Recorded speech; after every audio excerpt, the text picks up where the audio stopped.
20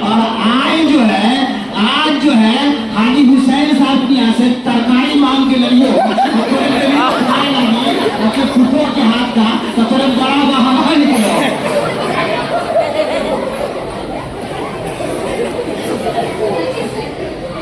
آج بڑا مزہ آپ کو تھوڑے ہے نا, اب بڑا بہانا کیا ہر لقمہ کا.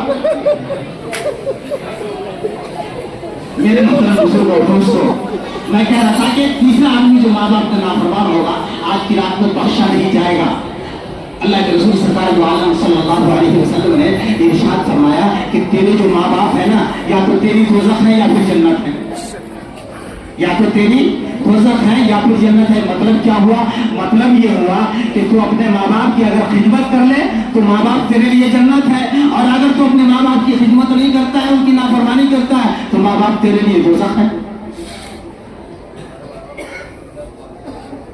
حدیث میں صاف صاف لفظوں میں آیا کہ والد کی ناراضگی میں باپ کی اللہ کی ناراضگی ہے, باپ کی ناراضگی میں سخط الوالد سخط الرب, باپ کی ناراضگی میں اللہ کی ناراضگی ہے, ماں کی ناراضگی میں اللہ کی ناراضگی ہے. ماں ناراض ہے اللہ ناراض, باپ ناراض ہے اللہ ناراض.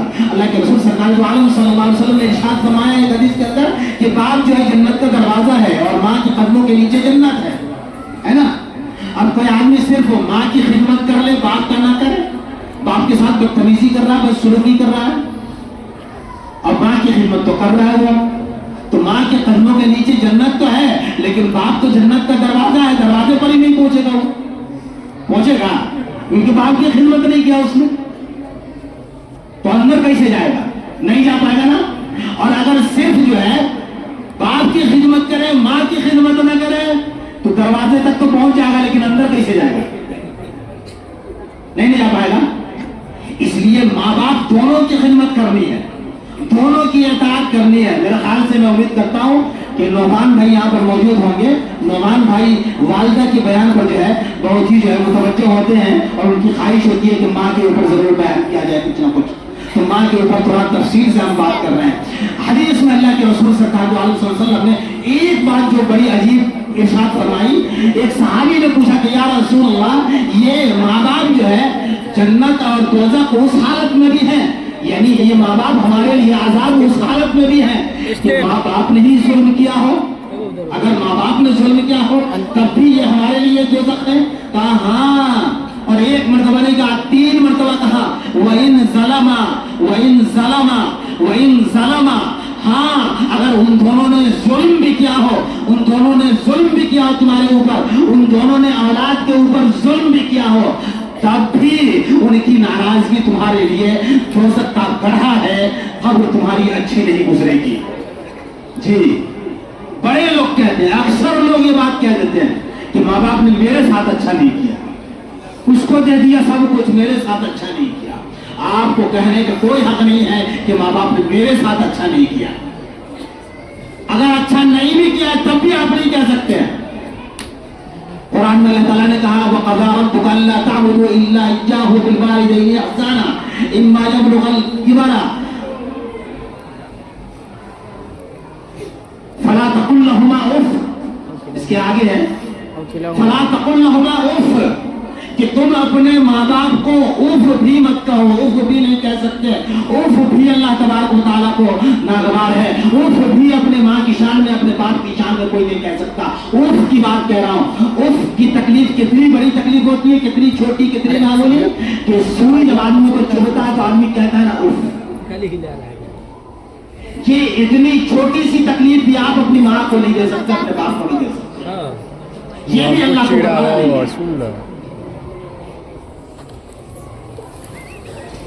حضرت اویس قرنی رحمۃ اللہ علیہ حضور کے زمانے میں ہیں, وہ یمن کے رہنے والے تھے. حضور کے زمانے میں ہیں لیکن صحابی نہیں ہے, کیونکہ انہوں نے حضور کو دیکھا نہیں, اس لیے صحابی نہیں ہے. جس نے ایمان کی حالت میں حضور کو دیکھا وہ صحابی ہے نا. اور صحابی کا پاور جو ہے, صحابی کا جو درجہ ہے, مقام ہے, اللہ تعالیٰ نے ان کے لیے کہا رضی اللہ عنہم ورضوا عنہ, اللہ ان سے راضی وہ اللہ سے راضی. تو کوئی بات نہیں کرے گا, کوئی بات نہیں کرے گا, کوئی بات نہیں کرے گا. درود شریف پڑھیے, اللہم صلی اللہ علیہ وسلم. کیا کہا کہ حضرت اویس قرنی رحمۃ اللہ علیہ یمن میں ہے، حضور پاک صلی اللہ علیہ وسلم مدینے میں ہے. اب بڑی طرف ہے دل کے اندر، بڑی طرف بہت زیادہ کہ حضور کو دیکھ لوں، حضور کو دیکھ لوں، نبی کو دیکھ لوں، مدینے چلا جاؤں، بڑی طرف ہے. لیکن مدینے پہنچ نہیں پا رہے، مدینے پہنچ نہیں پا رہے. حالانکہ ایک کمزور روایت میں